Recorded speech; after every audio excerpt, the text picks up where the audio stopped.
Bismillahirrahmanirrahim. Assalamualaikum warahmatullahi wabarakatuh. Innal hamdalillah nahmaduhu wa nasta'inuhu wa nastaghfiruh wa na'udzu billahi min shururi anfusina wa sayyiati a'malina. May yahdihillahu fala mudilla lahu wa may yudlil fala hadiya lahu. Asyhadu an la ilaha illallah wahdahu la syarika lahu وأشهد أن محمدا عبده ورسوله لا نبي بعده. قال الله تعالى في كتابه الكريم: أعوذ بالله من الشيطان الرجيم. يا أيها الذين آمنوا اتقوا الله حق تقاته ولا تموتن إلا وأنتم مسلمون. وقال عز وجل: يا أيها الناس اتقوا ربكم الذي خلقكم من نفس واحدة وخلق منها زوجها وبث منهما رجالا كثيرا ونساء واتقوا الله الذي تساءلون به والأرحام إن الله كان عليكم رقيبا. وقال عز وجل: يا أيها الذين آمنوا اتقوا الله وقولوا قولا سديدا يصلح لكم أعمالكم ويغفر لكم ذنوبكم ومن يطع الله ورسوله faqad faza fawzan azima. Amma ba'd. Kita lanjutkan lagi terakhir sampai apa? Pak Safar. Apa? Syarat-syarat menjadi imam. Ya, apa tuh syarat-syarat menjadi imam? Faqih. Yang kedua,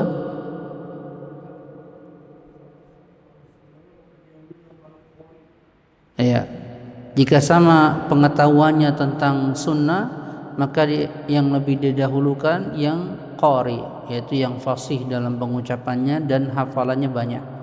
Yang ketiga, yang paling pertama kali hijrah atau bertaubat. Yang keempat, jika sama paling tua. Yang paling tua itu adalah syarat-syarat menjadi imam, yaitu syarat-syarat yang nisbiyah. Nisbi itu relatif, ya, belum tentu ada di semua tempat begitu.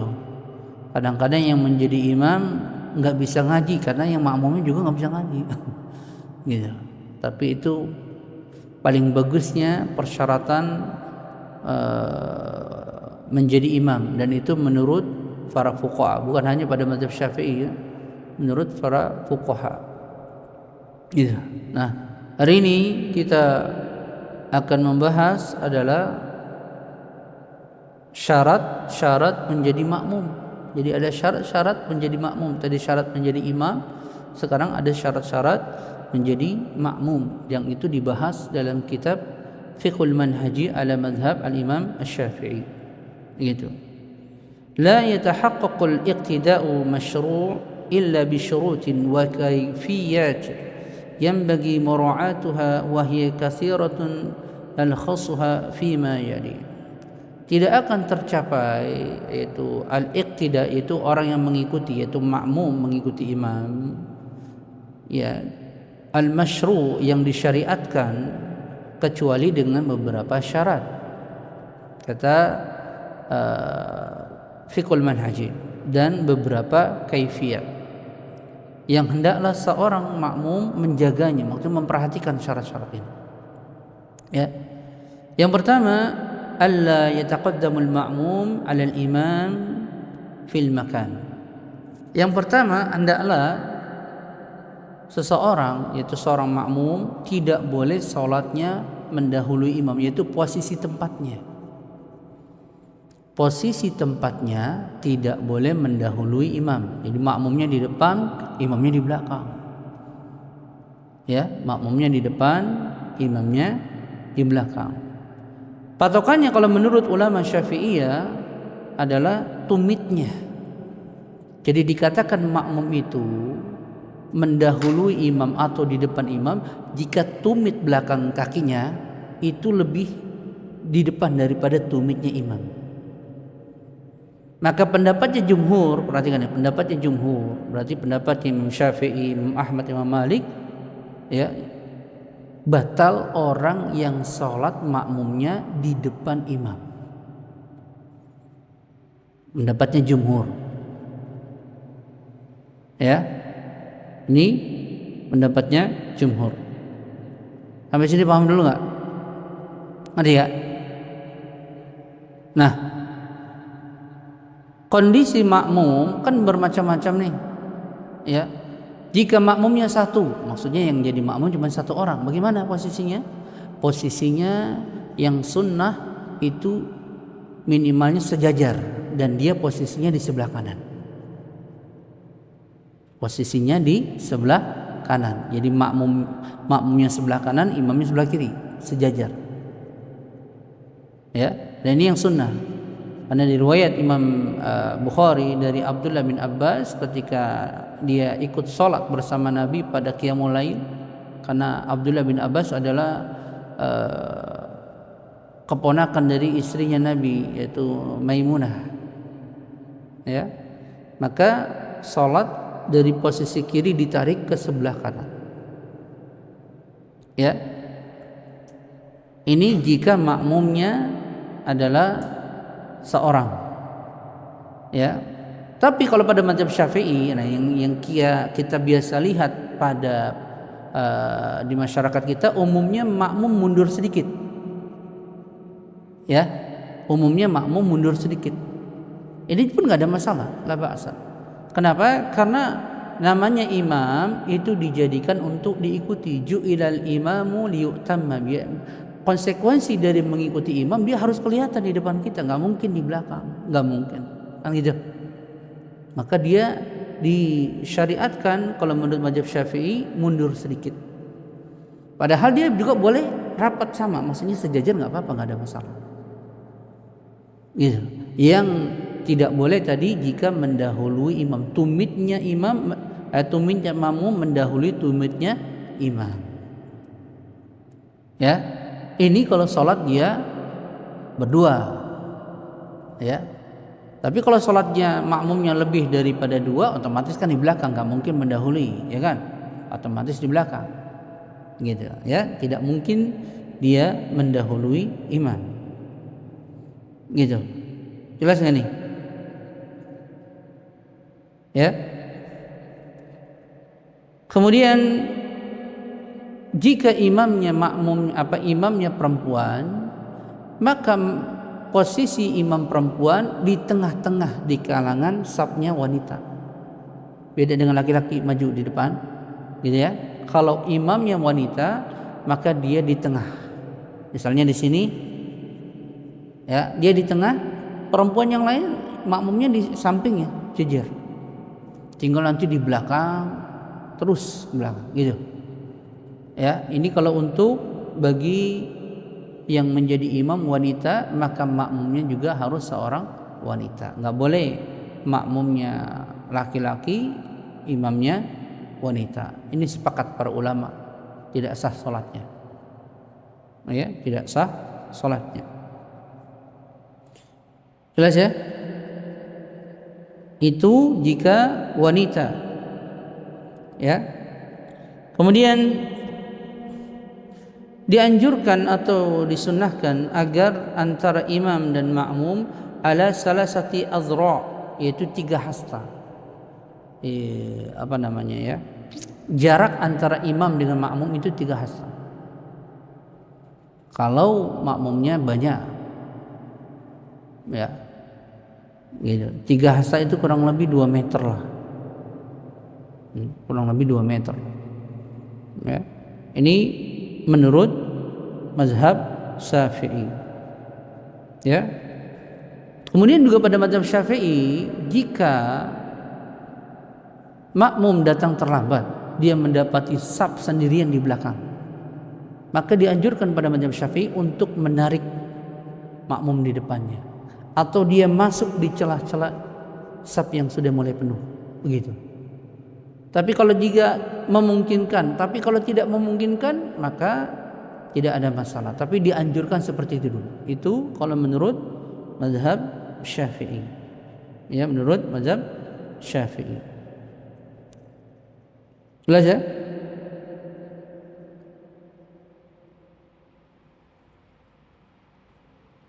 Paham gak nih? Jadi syarat yang pertama, Ane ulangi lagi, bahwasanya makmum tidak boleh mendahului imam dari sisi tempatnya, yaitu dari sisi tumitnya. Ini pendapatnya jumhur. Jika dia maju maka batal salatnya. Tapi kondisinya kadang-kadang pada salat Idul Fitri dan Idul Adha, kadang-kadang sebagian makmum sudah luber, kadang-kadang maju.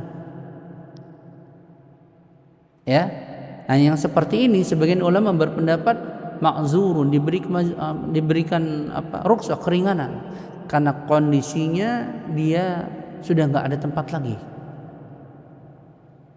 Ya, sudah nggak ada tempat lagi. Tapi kalau pada kondisi normal tidak boleh. Ini pendapatnya jumhur. Ya, pendapatnya jumhur. Kayak saya ngimamin misalnya di Masjid Raya Kelapa Gading Al Musyawarah, tahu Pak? Saya ada jadwal di situ. Itu antara imam dengan di sebelah kan ada pintu, itu ada yang sholat itu sejajar dengan imam, nggak ada masalah itu, begitu ya, nggak ada masalah. Yang penting jangan dia mendahului imam, gitu ya. Dan sebagian tempat seperti itu kadang-kadang kalau sudah tidak menampung.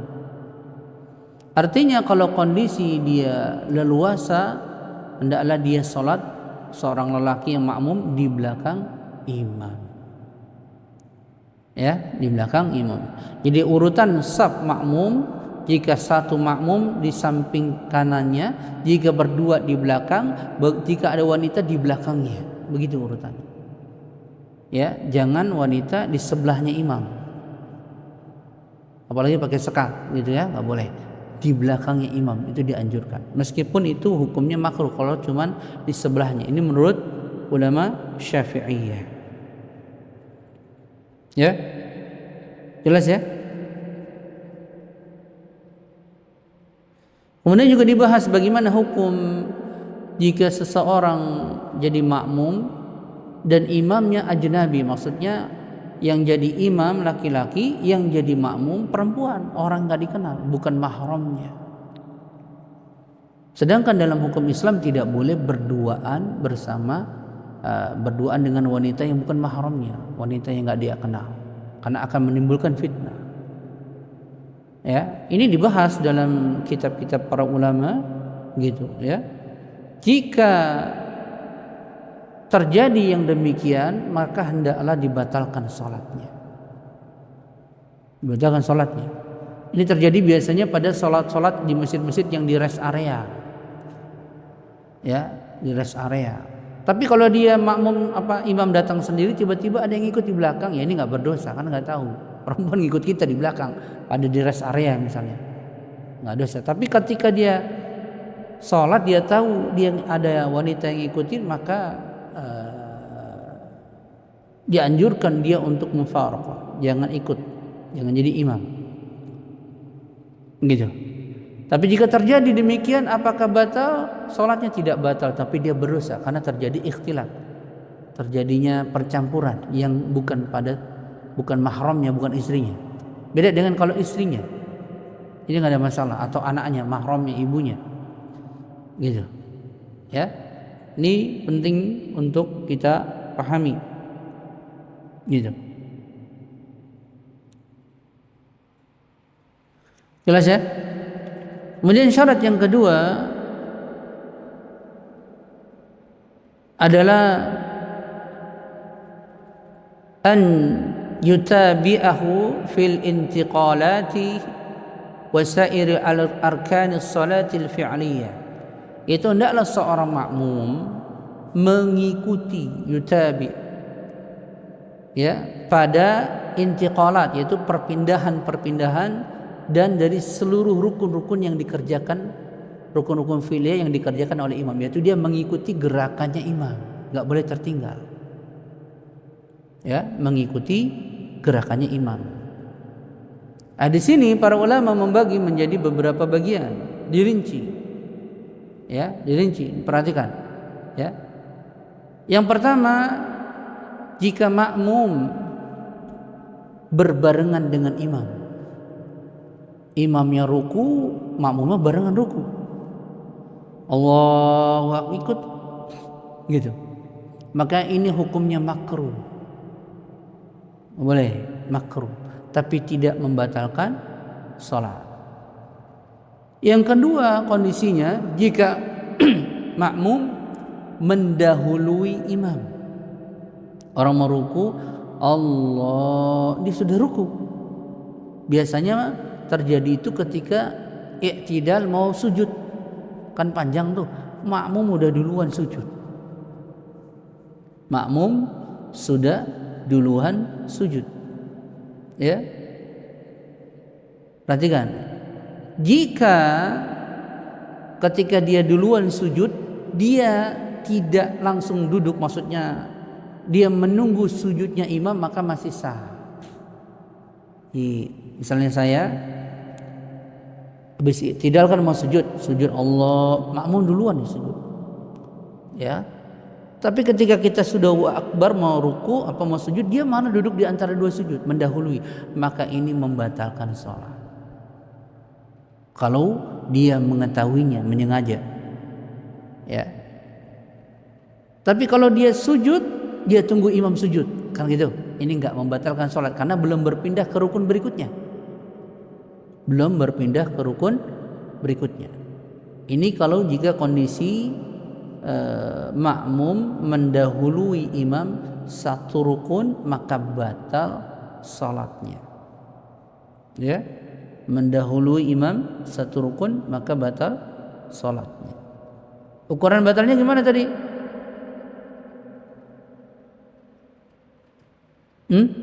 Yaitu kalau imam sudah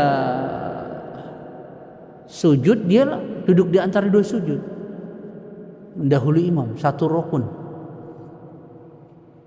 Ya, paham nih? Ya, ini kondisi yang pertama. Apa yang kedua ya? Tadi berbarengan dengan imam, ini hukumnya makruh. Yang kedua, jika mendahului imam, ini jika sampai lewat satu rukun batal. Tapi kalau dia mendahului dari takbiratul ihram, batal sholatnya. Takbiratul ihram imam, Allah, dia sudah Allahu Akbar, batal sholatnya. Kalau mendahului pada takbiratul ihram, atau imam belum salam pada salam rukun yang pertama, assalamu yang sebelah kanan, assalamu, dia lah assalamualaikum, batal juga salatnya. Karena tidak boleh mendahului imam. Tadi hadisnya innamal imamu liyu'tamma bihi, ju'ilal imamu liyu'tamma bihi, dijadikan imam untuk diikuti. Iza kabbara fakabbiru, jika imam takbir baru kita bertakbir. Berarti kan ada urutan, imam dulu takbir baru kita bertakbir. Nah ini dia mendahului imam. Imam baru Allahu Akbar. Ya, ini membatalkan salat. Ini membatalkan salat. Dan itu ijma, sepakat. Apalagi kalau dia mendahului dari sisi takbiratul ihram sama salam. Tapi kalau pada di dalam salat dia mendahuluinya, dia mendahului imam tetapi dia belum berpindah ke gerakan berikutnya, ke rukun berikutnya, maka tidak membatalkan salat. Karena menunggu imam ruku atau sujud gitu. Ya. Gitu. Menunggu imam ruku atau sujud. Ini kondisi ketiga, jika makmum mendahului imam satu rukun maka batal salatnya. Tapi jika dia menunggu imam untuk masuk ke rukun itu maka tidak batal salatnya. Kondisi yang ketiga, terlambat sekarang. Ya, imamnya sudah sujud, dia masih berdiri. Kondisi yang ketiga, terlambat. Imamnya sudah sujud, dia masih berdiri. Maka jika dia tertinggal dua rukun berturut-turut, batal salatnya. kecuali dia tidak mendengar gerakan imam. Bisa saja dia sholat di satu tempat, dia di atas gitu kan, nggak dengar, mic-nya putus, itu lain. TV-nya putus misalnya, nggak kedengeran, imam nggak kedengeran, jauh. Ini lain kondisinya seperti ini, gitu. Tapi kalau dia misalnya di belakang imam, dia lihat bacaan imam, gerakan imam, tapi dia menunda. Biasanya ini terjadi pada sujud makmum lama, imam sudah mau berdiri gitu. Seringnya seperti itu. Ya, sujud pertama lama sampai tertinggal 2 rukun. Jika dia tertinggal 2 rukun, maka batal sholatnya. Tentu ini jika dia mengetahui hukumnya, dia sengaja. Ya, mengetahui hukumnya, dia sengaja. Ya, jelasnya. Bagaimana meninggalkan atau terlambat 2 rukunnya tadi? Dia berdiri, imam ruku, Allahu Akbar, masih berdiri. Ya kan, masih berdiri. Tidak, sami Allah, masih berdiri. Dia sujud, dia baru ruku. Ketika dia sujud Allahu Akbar, dia baru ruku, batal sholatnya karena sudah meninggalkan 2 rukun. Ini menurut mazhab Syafi'i. Ini paham gak nih? Ini penting nih, sholat berjamaah makmum. Ya, penting nih ya, sholat berjamaah makmum. Itu kondisi yang ketiga. Ya, kondisi yang ketiga. Kondisi yang keempat ini yang disyariatkan, yaitu dia beriringan, yaitu ketika imam takbir dia ikut takbir, imam ruku dia ikut ruku, imam sujud dia baru sujud, begitu. Dan itulah amalan yang diamalkan oleh para sahabat Nabi berurutan. Jadi para sahabat Nabi tidak akan sujud misalnya sampai Nabi benar-benar sujud di tempatnya, gitu. Cuman umumnya di kita makmum itu mendahului imam pada sujud, karena lafaz sujudnya takbirnya kan lama tuh. Allah, makmum udah nggak sabar langsung sujud.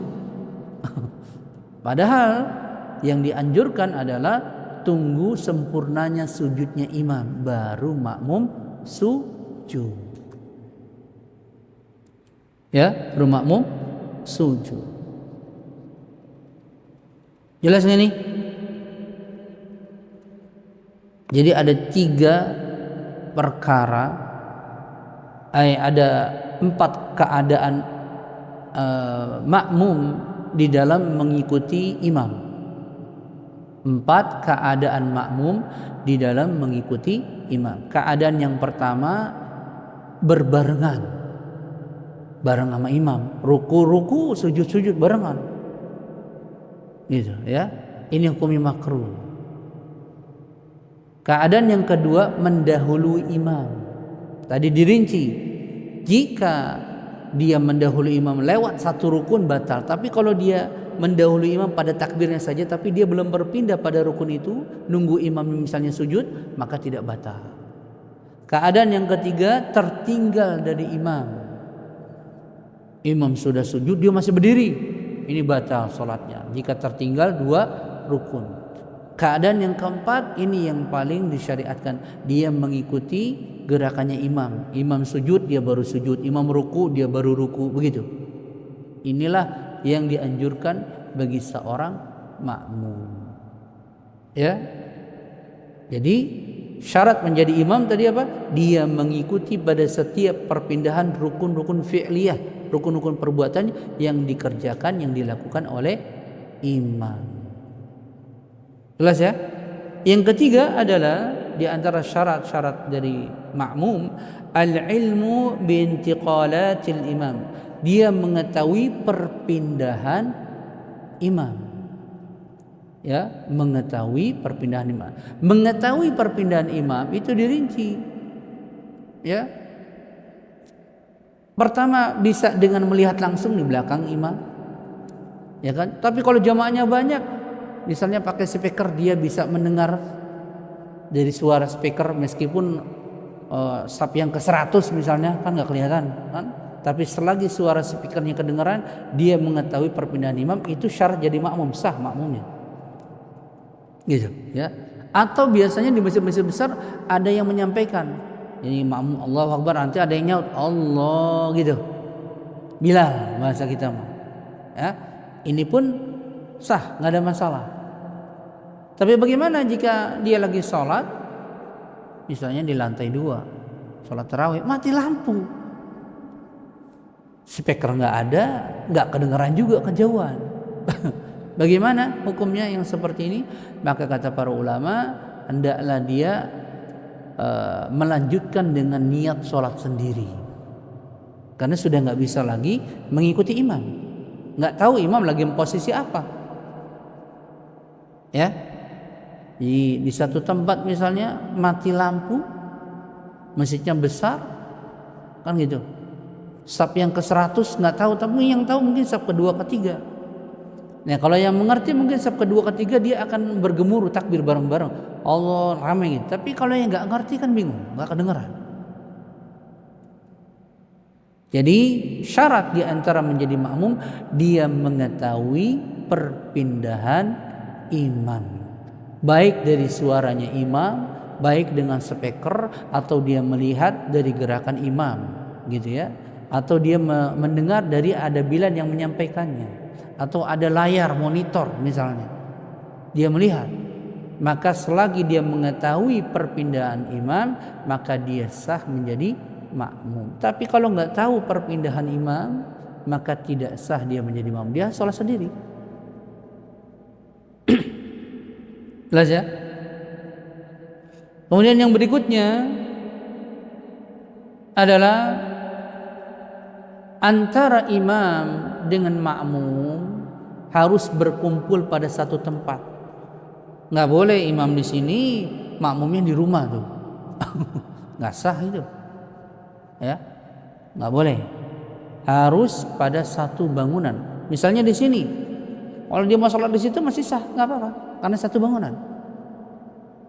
Tapi kalau sudah keluar, ada dinding, ada tembok, gitu ya, gitu, ada pemisah, dia sholat di situ tanpa uzur, maka tidak sah, kecuali jamaah luber. Kalau sholat id kan biasanya, ini di sini pernah ada yang sholat id nggak, Pak? Pernah? Nah, kan biasanya panjang sampai ke sana kan? Nah, itu kan umumnya kan luber pasti kan? Ya kan, luber, baik di atas di bawah pasti panjang ke sana. Kalau yang seperti itu tidak ada masalah, tidak ada masalah. Ya, selagi dia dalam satu bangunan, meskipun misalnya imamnya di sini, makmumnya di pojokan, itu sah. Itu sah. Gitu. Tentu yang lebih utama dia mengikuti saf kan gitu. Ya, tapi para ulama membahas selagi dia satu bangunan itu sah. Ya, selagi dia satu bangunan. Gitu. Adapun jika makmumnya di luar disebabkan karena ngebeludaknya makmum, maka jika makmum yang terakhirnya, yaitu yang paling pintu masjidnya sama di luarnya, jaraknya itu tidak lebih dari 150 meter. Kalau lebih dari 150 meter maka tidak sah. Ini menurut ulama Syafi'iyah. Paham Pak? Jarak yang terakhir dari imam di pintu masjid sama imam menyambung dengan imam yang di luar tidak boleh lebih dari 150 meter. Jika lebih dari itu tidak boleh. Dan yang kedua, tidak ada sekat, nggak boleh ada dinding rumah, nggak boleh, harus plong. Kayak jalanan lah, plong kan gitu. Jadi kalau orang sholat itu di rumah, masuk misalnya di rumah nggak boleh, karena ada pintu menutupnya. Nggak boleh, harusnya dia di lapangan. Itu menurut ulama-ulama Syafi'iyah. Ya, jelas ya?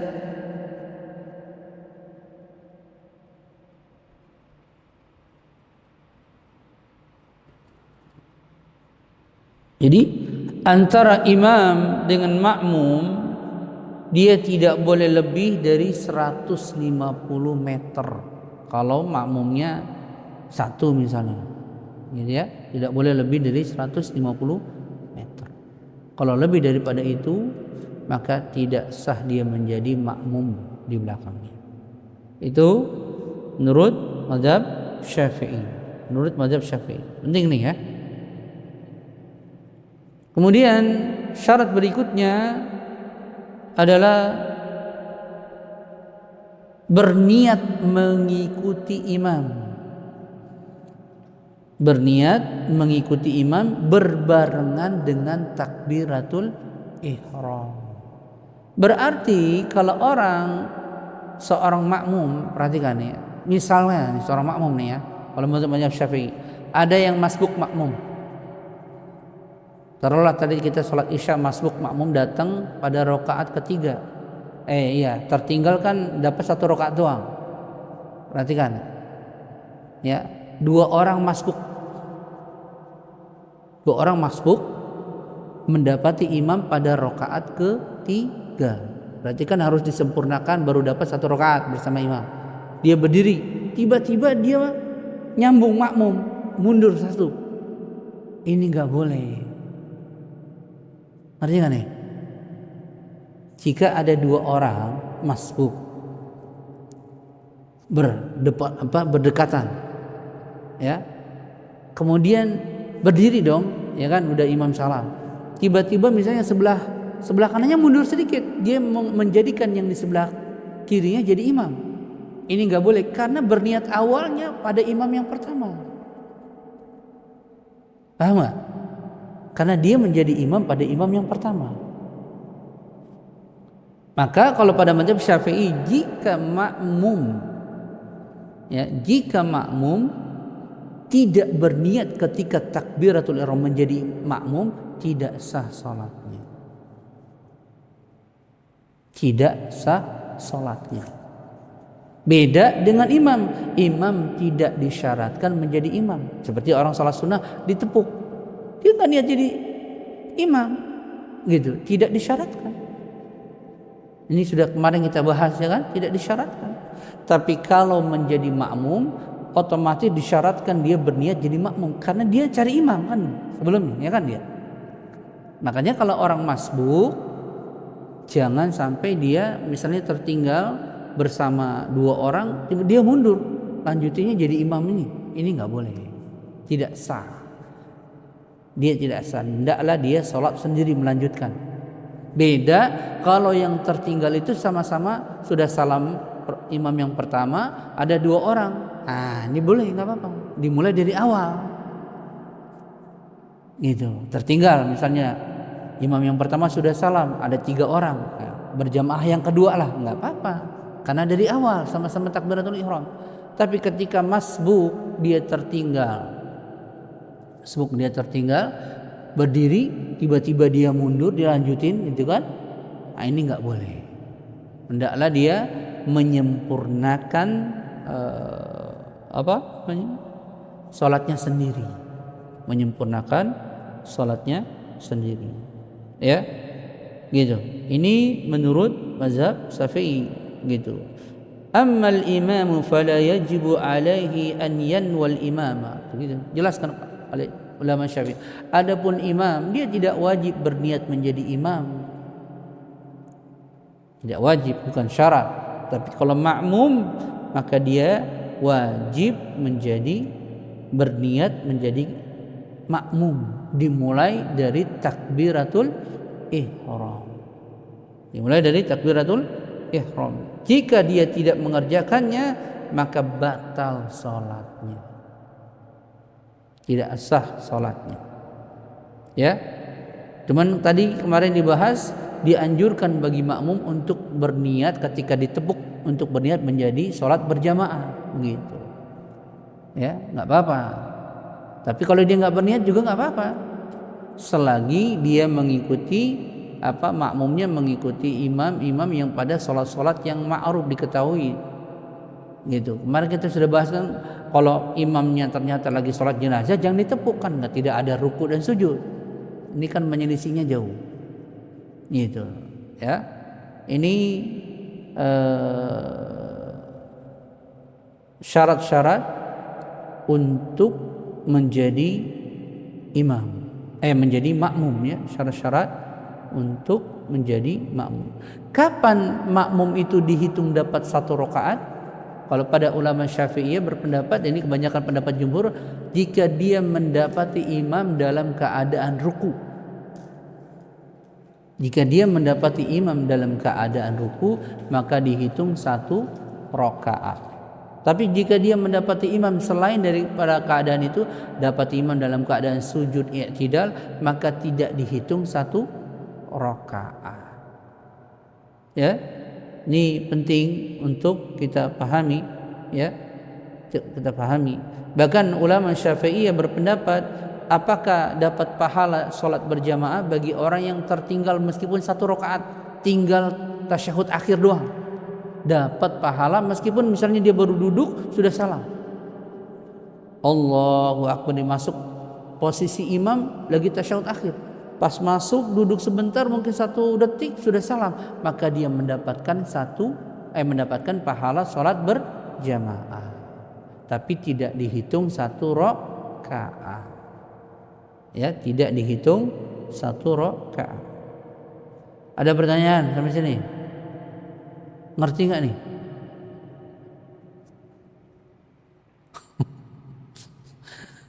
Paham gak nih? Aduh.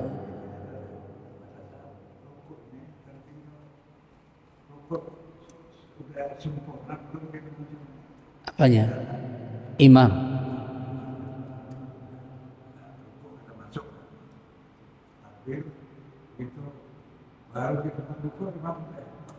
Berarti nggak dapat. Berarti belum sempurna ruku sudah i'tidal, nggak dapat. Dia dapati imam ketika 1 rakaat, ketika makmum itu Allahu Akbar, dia ruku, meskipun 1 detik langsung sami Allah. Itu dapat, karena berbarengan masih ada masa imam. Tapi kalau dia Allah sami Allah, ya sudah nggak dapat. Itu dapat kalau masih posisi. Tapi kalau dia mau ngejar posisi ruku ternyata belum ruku sempurna, dia makmum sudah i'tidal, nggak dapat berarti. Yaitu dia mendapati posisi imam dalam posisi ruku meskipun sesaat. Begitu, meskipun sesaat mendapati imam dalam posisi ruku meskipun sesaat. Jelas nggak nih? Pada ngantuk kan, pada capek.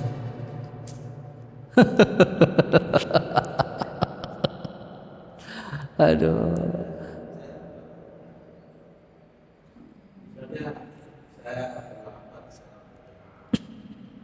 Saya masih itu melihat imam sudah takbir dua. Kalau saya jalan masuk ke saf, saya ketinggalan. Saya takbir di yang saya sempat. Takbir apa itu bisa saya, tapi jauh yang lain-lain. Kalau berbicara sah itu sah. Tadi dibahas pada mazhab Syafi'i, biarpun dia sholat di sana sendiri.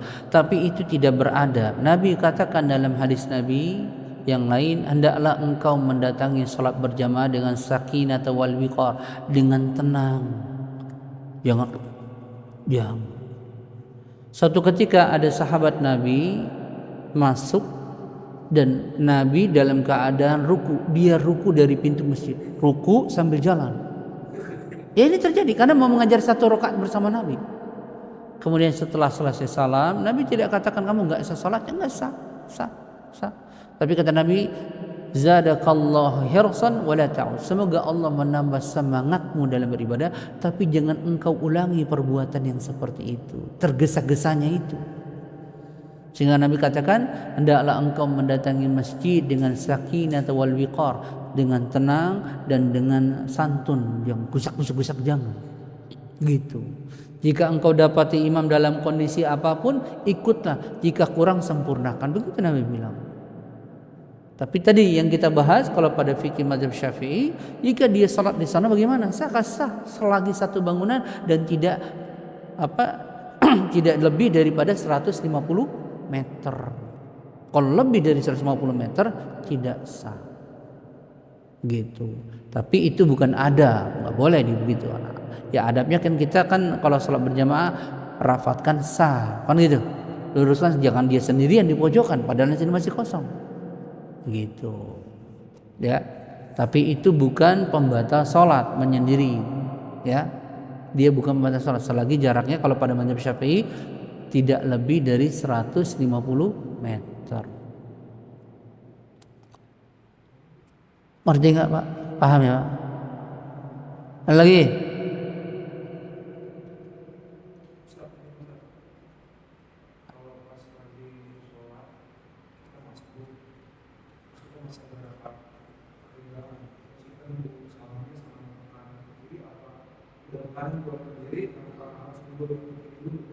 Nah tadi awal-awal kita bahas rukun-rukun sholat apa? Di antaranya yang terakhir apa? Salam. Ya, salam itu dirinci oleh para ulama. Rukunnya yang mana? Apakah dua-duanya kiri kanan apa tidak? Ya, kebanyakan ulama berpendapat yang dikatakan rukun hanya salam yang ke kanan. Ya, yang dikatakan rukun hanya salam yang assalamualaikum warahmatullahi, makmum langsung berdiri, nggak apa-apa. Salam yang kedua dihukumi sunnah. Tapi tentu lebih utama nunggu makmum imam selesai sempurna kiri kanan. Assalamualaikum warahmatullahi, assalamualaikum warahmatullahi, baru berdiri. Tapi dibahas pada ulama-ulama mazhab minimalnya dia salam yang pertama selesai baru boleh berdiri minimal. Begitu. Ya. Maka sebagian makmum kadang-kadang dia mengetahui perkara ini, dia salam imam yang pertama, dia berdiri nggak nunggu imam salam imam yang kedua. Itu nggak apa-apa, tidak membatalkan sholatnya. Tapi kalau belum salam, belum selesai salam yang pertama sebelah kanan dia sudah berdiri, ini batal sholatnya. Atau dia tadi kasus seperti ini mendahului assalamualaikum. Imam baru mengucap dia sudah assalamualaikum. Ada nggak yang begitu tuh? Maka tidak sah sholatnya. Nggak sah sholatnya. Mau kata sholat sunnah apalagi sholat wajib. Ini biasanya terjadi pada sholat tarawih. Assalamualaikum, assalamualaikum. Gitu cepat. Maka tidak sah. Sudah capek-capek salamnya didahului, batal sholatnya. Karena salam ke kanan itu termasuk rukun sholat. Gitu. Jelas nggak nih Pak? Ada lagi?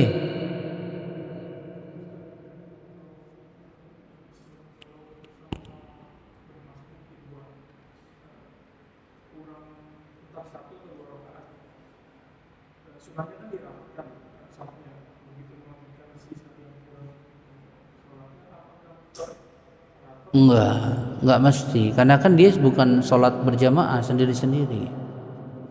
Enggak mesti. Ya, sholat sendiri-sendiri ya masing-masing kan bacaannya ada satu lebih cepat, bacaan satunya lebih lama. Gitu. Ya, masing-masing gitu. Nah yang jadi makmum tadi ya nggak boleh dua-duanya dia satu mundur, nggak boleh karena tadi disyaratkan yang jadi makmum dari awal takbiratul ihram ia berniat, kecuali orang yang datang belakangan dia tepuk orang yang masbuk, nah itu nggak apa-apa karena dia mulainya dari takbiratul ihram dia gitu loh ya, nggak apa-apa, paham nggak? Tapi kalau yang nepuknya yang lanjutin imamnya itu makmumnya yang sama-sama masbuk tadi mundur, ini tidak terpenuhi syarat tadi berniat di awal takbiratul ihram. Itu maksudnya. Paham gak nih? Yang kalau orang datang belakangan sendirian, ada yang masbuk nunggu jamaah, nggak ada yang datang telat, dia tepuk orang, tek, gitu, nggak apa-apa, nggak ada masalah. Gitu, nggak ada masalah yang seperti ini karena dia berniat jadi makmum ketika mulai takbiratul ihram gitu. Tapi tentu lebih utama dia menunggu makmum yang lain yang datangnya terlambat, memulai bareng mereka. Kalau di JGC biasanya kalau maghrib itu banyak yang datang terlambat, biasa ngumpul lagi tuh ada jamaah kedua, apa-apa, itu nggak ada masalah. Jelas nggak nih? Ada lagi?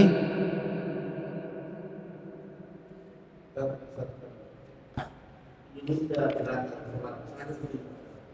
imam berdiri dari ini juga sujud. Takbir itu pada saat menempel lidahnya di karpet di sajadah. Imamnya. Termasuk tunggu.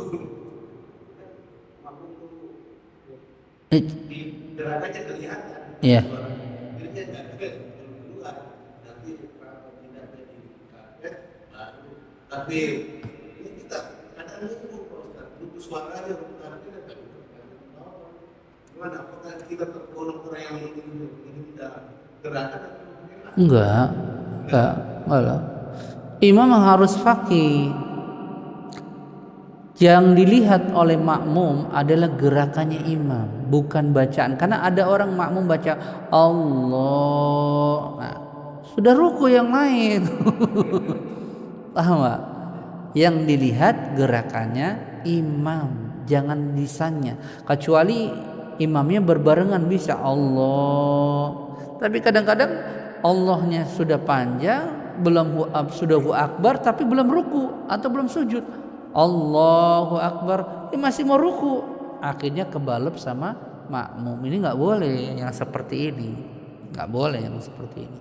Kayak saya, iya harus faqih, berarti yang salah imamnya. Nah, kalau saya biasanya kalau mau ruku apa mau sujud kan panjang tuh, saya tidak langsung takbir. Jadi ketika tidak langsung enggak. Pertengahan kita sudah lewati begini baru Allahu akbar begitu. Atau juga ketika saya biasanya dari sujud mau berdiri, itu nggak langsung takbir lama. Kalau sujud berdiri kan Allah, itu nanti didahului makmum udah berdiri duluan. Caranya gimana? Caranya setelah separuh mau berdiri baru kita ucapkan takbir Allahu akbar begitu. Jadi jangan dari berdiri dari sujud langsung takbir, tapi kita berdiri dulu. Allahu akbar. Nah, itu nggak akan dibalap sama makmum. Begitu kalau saya. Karena saya mendapati kebanyakan makmum karena nggak mengerti hukum mendahulunya karena dari ucapan imam. Tidak disalahkan dia. Makanya tadi kalau cuman dia mendahului baca apa rukun sholat, tetapi pada rukun itu tetap dia, maka tidak batal sholatnya. Paham nggak? Ya tadi kalau imamnya dari sujud mau berdiri, makmum sudah berdiri luar, batal nggak sholat? Enggak, dia nunggu imamnya dulu, gitu. Cuma mendahulunya kan masih dalam satu rukun, belum pindah ke rukun berikutnya, gitu loh. Ya seperti makmum apa imam mau sujud, makmumnya sudah sujud duluan, dia nungguin imam sujud, ini nggak batal sholatnya, sah, sholatnya tetap ada. Kecuali imamnya apa makmumnya sudah sujud duluan, pas mau sujud imamnya dia sudah sujud apa duduk di antara dua sujud, ini bisa batal sholatnya, mendahului satu rukun kan gitu, ini batal sholatnya. Tapi kalau orang nggak tahu sih tidak batal, namanya ilmu di sini, pentingnya ilmu. Saya nggak ngerti Ustaz, ya sudah nggak apa-apa. Disitulah pentingnya belajar tentang tata cara sholat berjamaah, di situ pentingnya. Jadi kita tahu mana yang membatalkan sholat, mana yang tidak membatalkan sholat, begitu. Tapi kebanyakan orang kita kaum muslimin nggak ngerti tentang masalah ini, meremehkan gitu loh. Dari sisi mendahului imam itu sering. Apalagi tadi Anda bilang ketika tarawih, wah bisa cepatan makmum daripada imam tuh, benar nggak? Iya, coba. Assalamualaikum, udah cepat. Baru mengucap assalam dia udah tengok ke kanan. Kan gitu. Udah tengok ke kanan ke kiri. Assalamualaikum. Makmum belum salam kedua ke kiri sudah selesai. Bahasanya tinggal ngopi doang. Nah, ini nggak boleh yang seperti ini, membatalkan sholatnya. Ada lagi yang lain?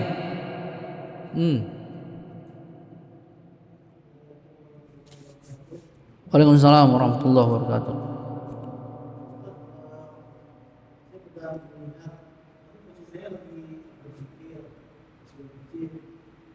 Ini ada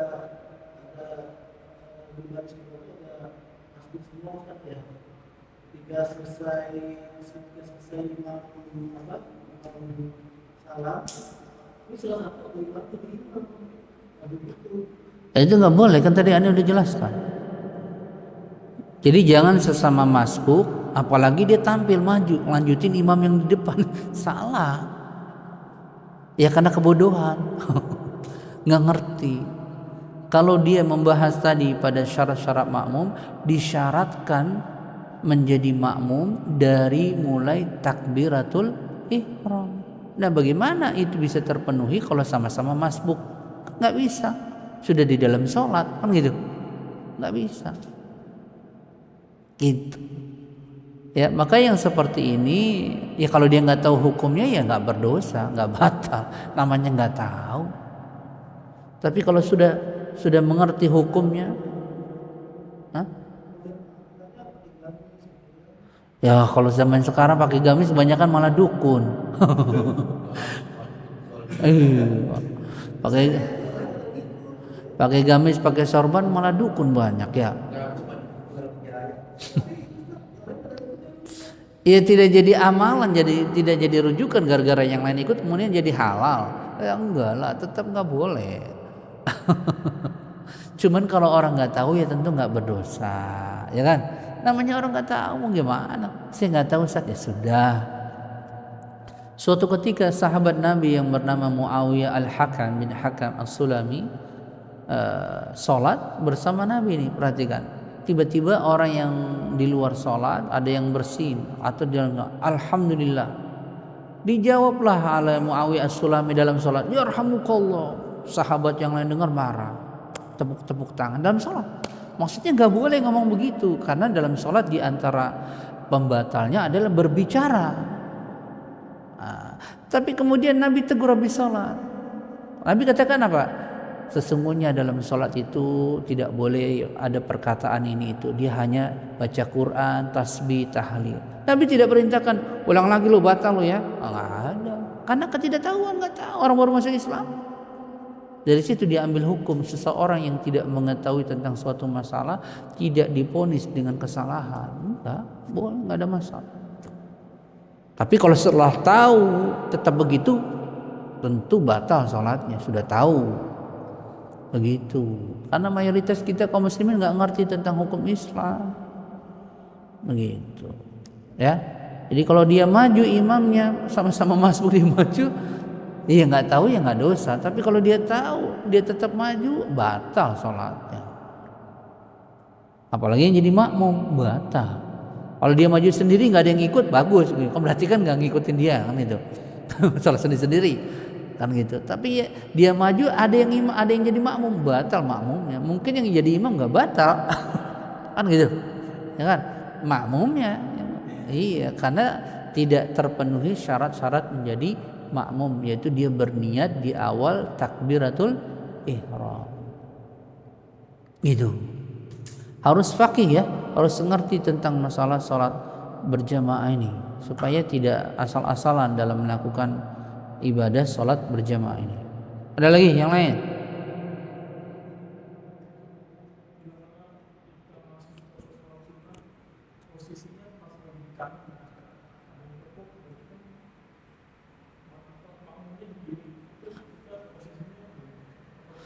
Kalau memungkinkan bisa ditarik nggak apa-apa, tapi kalau nggak memungkinkan ya nggak apa-apa, karena dia bukan syarat syahnya sholat.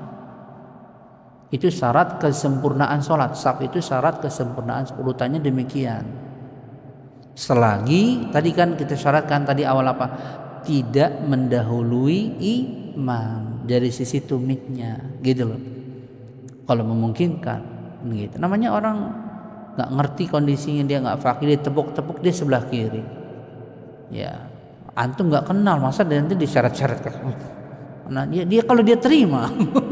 Kalau kita tahu yang nepuk kita misalnya adik kita, anak kita sih nggak apa-apa. Nah, itu jadinya timbul fitnah. Apa nih kok ditarik-tarik? Gitu. Antum harus mengerti mana yang didahulukan kemaslahatannya. Ini membatalkan nggak? Kalau nggak usah, biarin aja. Begitu caranya. Beda kalau dia sholatnya maju di depan imam. Ente maju tuh kalau begitu, jangan diam aja. Dia nggak ngerti nih, sholatnya maju di depan imam. Wah, misalnya ditepuk maju di depan, ada nggak begitu? Ada nggak begitu? Bisa saja ada karena ketidaktahuan. Maka kita maju minimal sejajar begitu. Tapi kalau cuman dia di belakang, samping kiri, di belakang, meskipun cuma satu, harusnya yang sunnah di kanan, dia di kiri atau di belakang, ini tidak membatalkan sholat. Biarkan saja demikian. Gitu. Ada lagi? Cukup ya? Baru nanti minggu depan kita bahas sholat, tata cara sholat untuk orang musafir. Qashar sama jamak itu bagaimana? Itu penting. Sholat orang yang musafir. Ya, insyaallah taala. Ini penting ya, sholat. Nanti ada pembahasan larinya kepada jamak sama qashar. Apa itu jamak, apa itu qashar. Itu berbeda hukumnya tersendiri. Qashar lain, jamak lain. Ini penting buat kita kalau ada keperluan apapun ya, dalam keadaan ada urusan pekerjaan gitu ya. Maka wajib bagi seorang muslim mengetahui dalam perkara-perkara yang Allah wajibkan kepadanya, salat, terutama salat.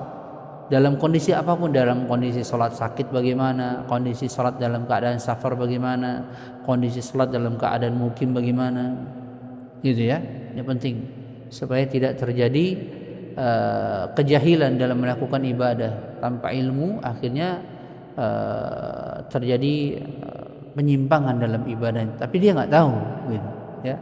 Dia nggak tahu. Ini penting, ya. Oke, kita cukupkan dulu ya. Ada lagi yang bertanya kan? Kita tutup kafarat majelis. Subhanaka Allahumma wa bihamdika asyhadu an la ilaha illa anta astaghfiruka wa atubu ilaik. Wassalamualaikum warahmatullahi wabarakatuh.